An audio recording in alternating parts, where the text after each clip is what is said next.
Assalamualaikum warahmatullahi wabarakatuh. Alhamdulillah.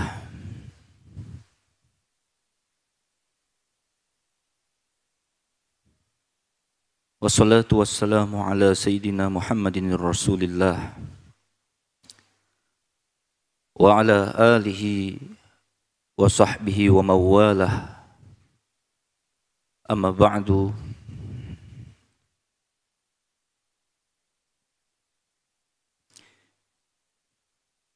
Yang kita muliakan bersama guru mulia Buya Yahya, Umi Fairuz dan keluarga, yang mudah-mudahan beliau-beliau diberikan oleh Allah umur yang panjang dalam keadaan sehat walafiat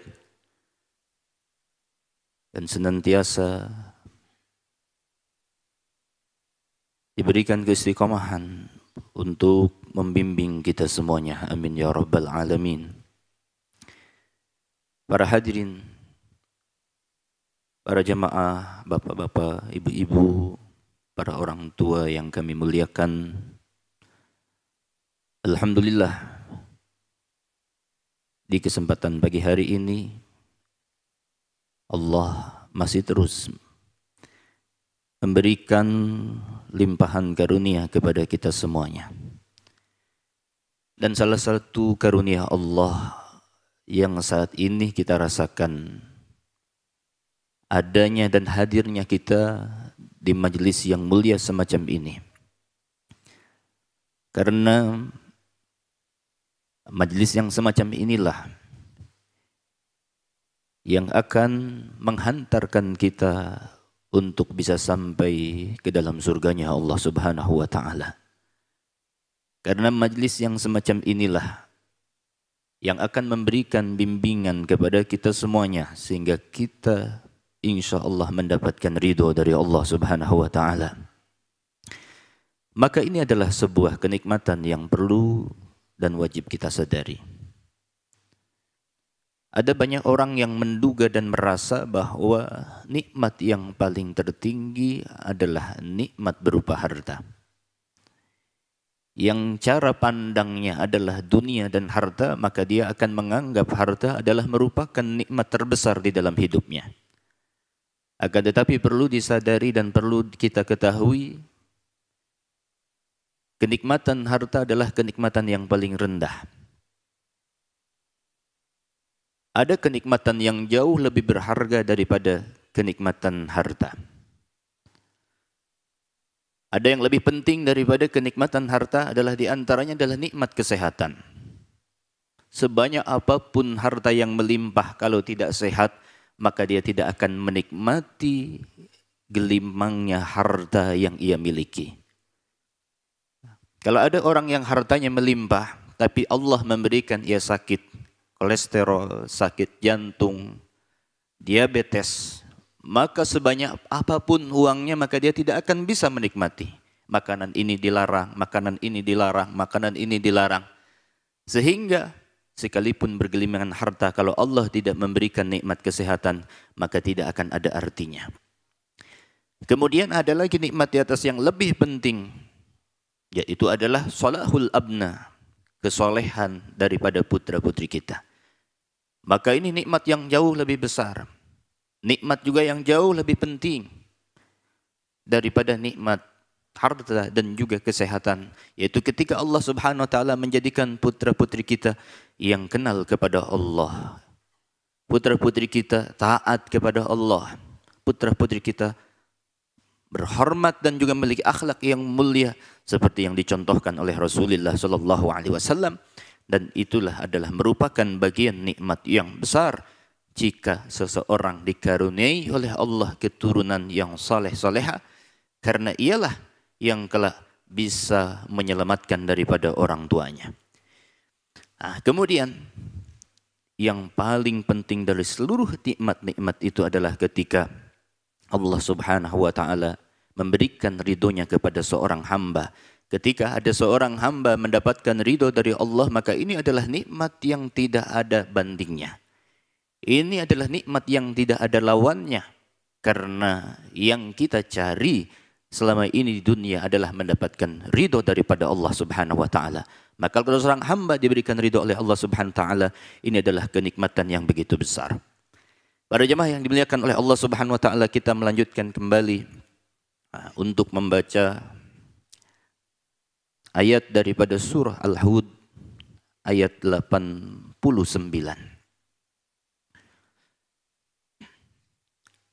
Bismillahirrahmanirrahim.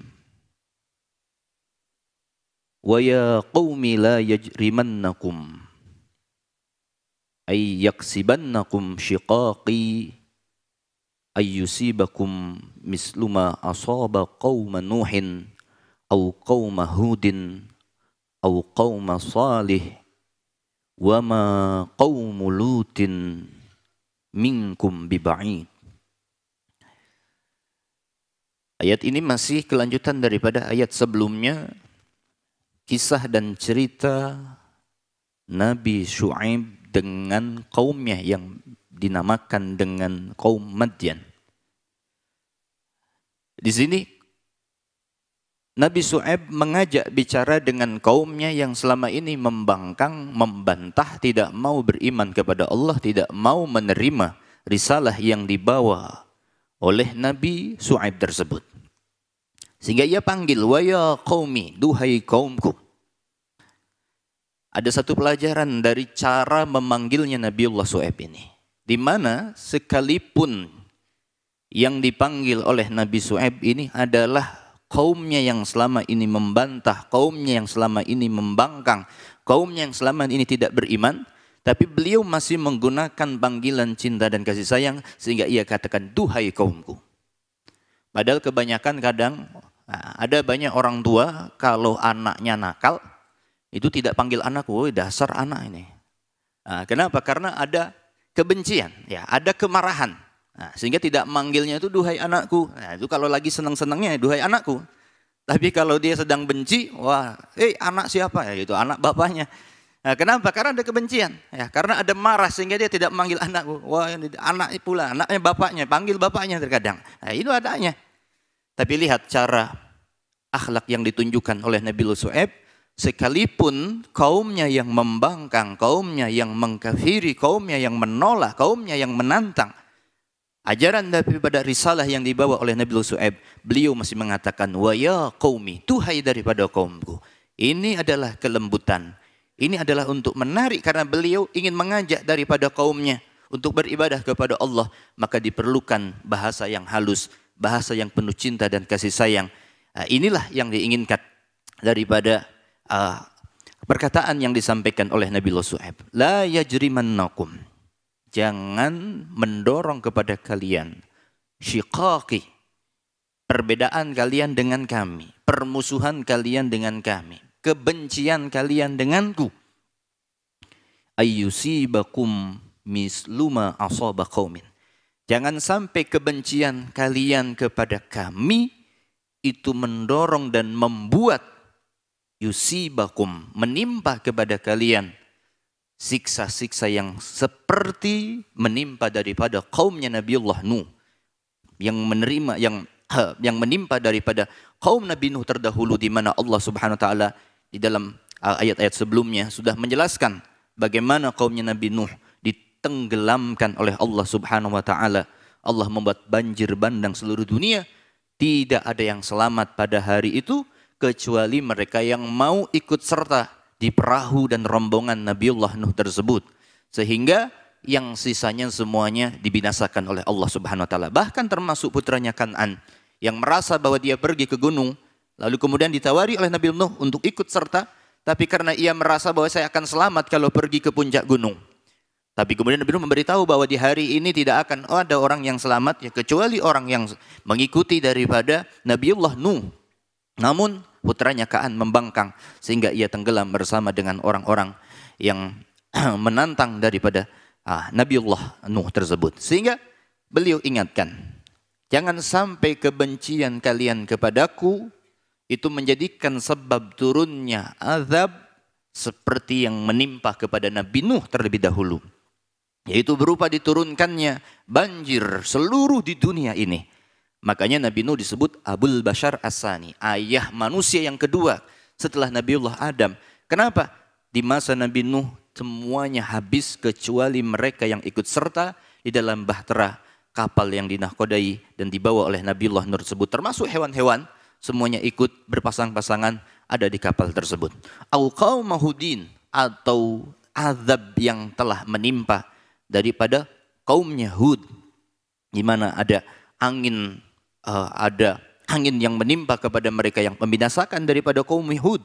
Au qaum salihin, atau juga azab yang menimpa daripada kaumnya Nabiullah Saleh, berupa ada halilintar dan berbagai macam azab yang Allah turunkan. Wa ma qaumul lutin minkum biba'id, dan juga yang perlu kalian ingat bahwa ada azab juga yang menimpa daripada kaum Lut, dan mereka tidak jauh daripada kalian, karena masa daripada Nabiullah Shu'aib dengan Nabiullah Lut itu tidak terlalu lama, sehingga Allah katakan melalui lisannya Nabi Shu'aib kepada kaumnya, kalian harus ingat kaumnya Nabi Lut itu tidak jauh daripada kalian.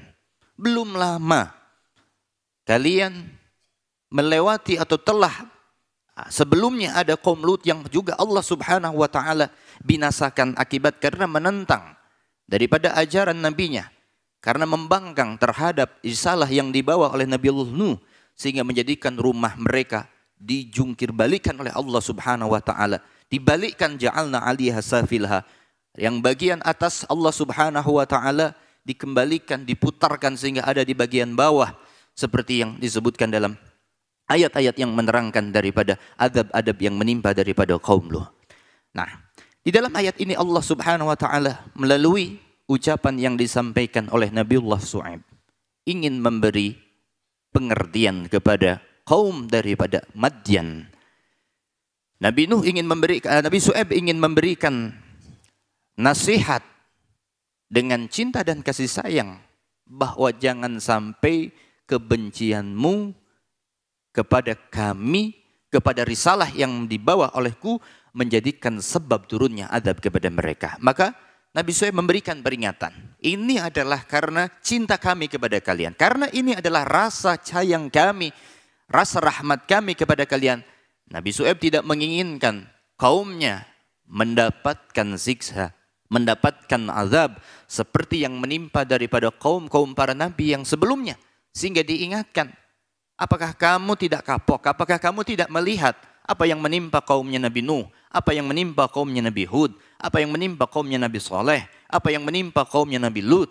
Ketika mereka membangkang perintah dari Allah Subhanahu wa taala, ketika mereka menolak daripada risalah yang dibawa oleh nabi-nabi mereka, kemudian mereka menolaknya, yang menjadikan sebab turunnya azab daripada Allah Subhanahu wa taala. Ini adalah pandangan kebencian terhadap Nabiullah Shu'aib, menjadikan mereka menolak segala apapun perintah, segala apapun risalah, segala apapun yang dibawa oleh Nabiullah Shu'aib. Dan itulah cara pandang manusia. Cara pandang kebencian, maka yang terlihat adalah keburukan. Tapi cara pandang yang penuh dengan cinta, maka sebesar apapun itu kekurangan tidak akan nampak. Ada satu syair mengatakan, wa aynur ridho an kulli aibin kalilatun. Pandangan cinta dan kasih sayang, maka dia akan menutup daripada segala aib, daripada segala kekurangan. Kalau orang itu memandang seorang dengan cinta dan kasih sayang, sebesar apapun kesalahannya, sekalipun itu sebesar gajah, maka akan tertutup dari matanya. Maka dia akan pura-pura tidak melihatnya. Kenapa? Karena dia melihat cinta dan kasih sayang. Kalau orang itu sudah melihat seseorang dengan cinta dan kasih sayang, maka segala kekurangan itu tidak nampak. Walaupun ada, maka dia mencoba berpura-pura untuk tidak melihatnya. Tapi sebaliknya, wa ainul suhti tubdil masawiyah. Tapi kebalikannya, kalau orang itu melihatnya, memandangnya adalah pandangan kebencian, tubdil masawiyah, maka itu akan menampakkan segala kekurangan. Kalau orang itu memandang dengan penuh kebencian, maka yang akan diperlihatkan, maka akan yang ditampakkan adalah segala kekurangan. Kebaikannya tertutup. Kenapa? Karena dipandang dengan kebencian. Maka kalau berawal orang itu melihat orang lain dengan kebencian, maka dia tidak akan pernah menemukan kebaikannya. Yang nampak, yang muncul, yang terlihat adalah keburukannya. Yang lihat adalah kekurangannya. Maka oleh karena itu harus dijauhi cara memandang kepada seseorang dengan kebencian. Karena itu akan menutup daripada banyak kemuliaan dan menutup daripada banyak kebaikan.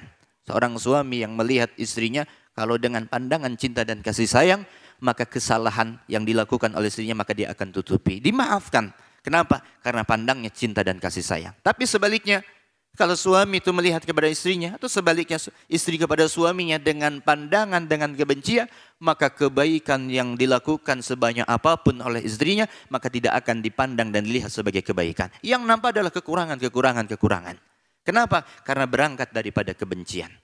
Maka kebaikan dan keburukan, cara melihat daripada seorang itu diawali daripada dalam hatinya, melihat dengan kebencian atau melihat dengan cinta dan kasih sayang.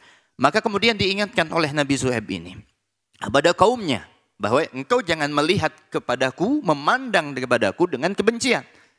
Karena kalau melihat kami dengan kebencian, maka kalian tidak akan mau beriman kepada kami, sehingga konsekuensinya ketika kalian tidak iman kepada kami, kalian tidak menerima risalah yang dititipkan kepada kami dari Allah Subhanahu wa taala, maka nasib kalian sama seperti kaum-kaum para anbiya sebelumnya. Sudah diceritakan dan diceritakan kepada mereka.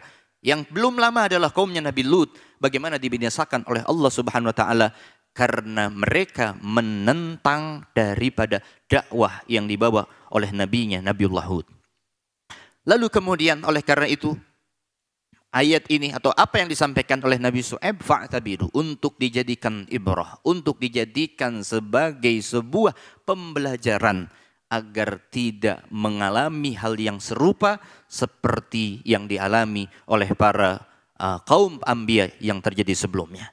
Lalu kemudian setelah itu Nabi Nuh masih memberikan istighfar, memberikan nasihat kembali kepada kaumnya. Wastaghfiru rabbakum, mintalah ampun kalian semuanya rabbakum kepada Tuhanmu. Summa tubu ilaih, lalu kemudian setelah itu bertobatlah kalian semuanya kepada Tuhanmu. Inna rabbi rahim, ketahuilah sesungguhnya Tuhanku, kata Nabi Shu'aib, rahimun itu zat yang memiliki cinta dan kasih sayang, memiliki sayang bil mu'minina kepada orang-orang yang beriman, wadudun, punya sifat kasih, muhibbun lahum, sangat mencintai daripada orang-orang yang beriman. Lalu kemudian Nabi Shu'aib memberikan nasihatnya kembali kepada kaumnya yang masih menolak, yang masih membangkang. Saat ini kalian perlu beristighfar. Memintakanlah ampun kepada Tuhan kalian semuanya. Karena kalian sudah melakukan banyak dosa-dosa kejahatan.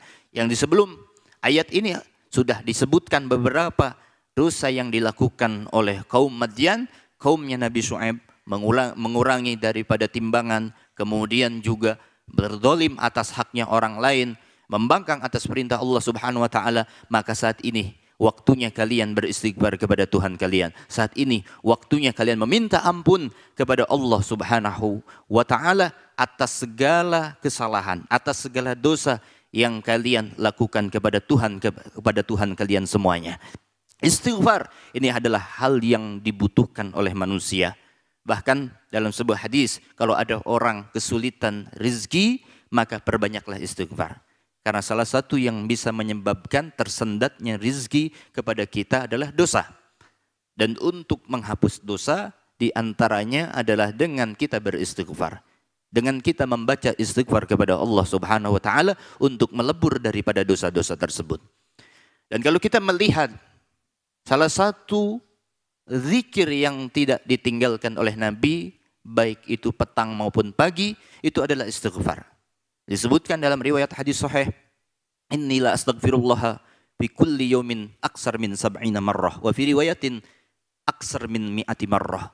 Kata Rasulullah, aku beristighfar kepada Allah setiap harinya lebih daripada 70 kali. Dalam satu riwayat yang lain, lebih daripada 100 kali.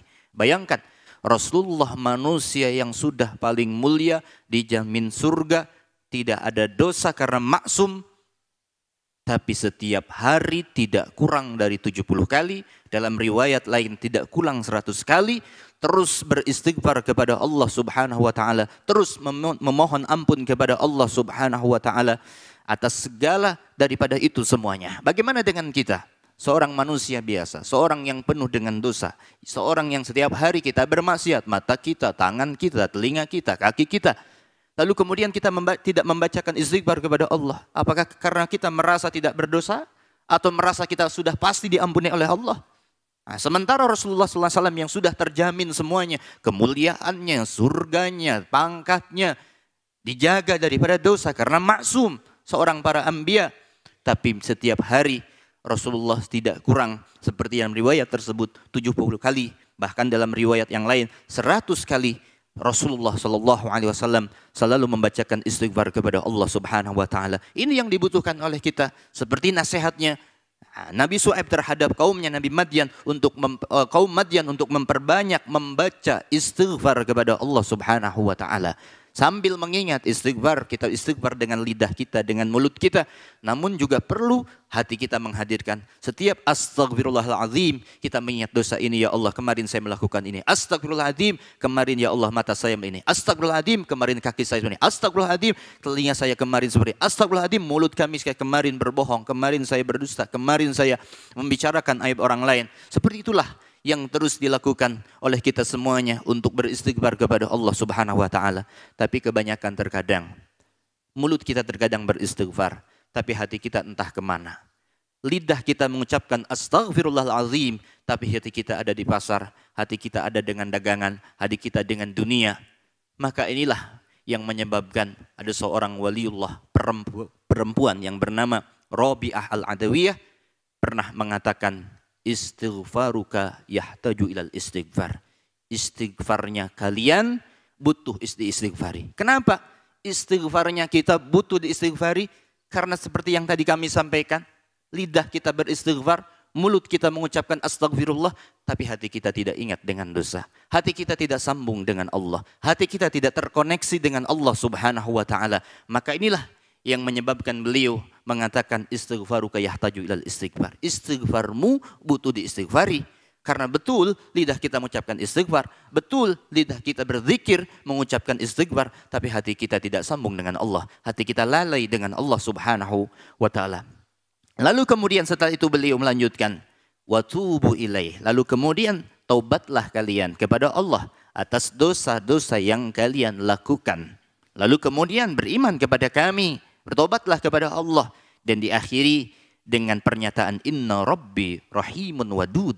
Ketahuilah sesungguhnya Allah itu maha kasih, Allah itu maha penyayang, Allah itu punya cinta terhadap hambanya. Maka siapa yang mau meminta ampun, siapa yang mau bertobat kepada Allah Subhanahu wa taala, sudah pasti Allah akan mengampuni daripada hamba tersebut.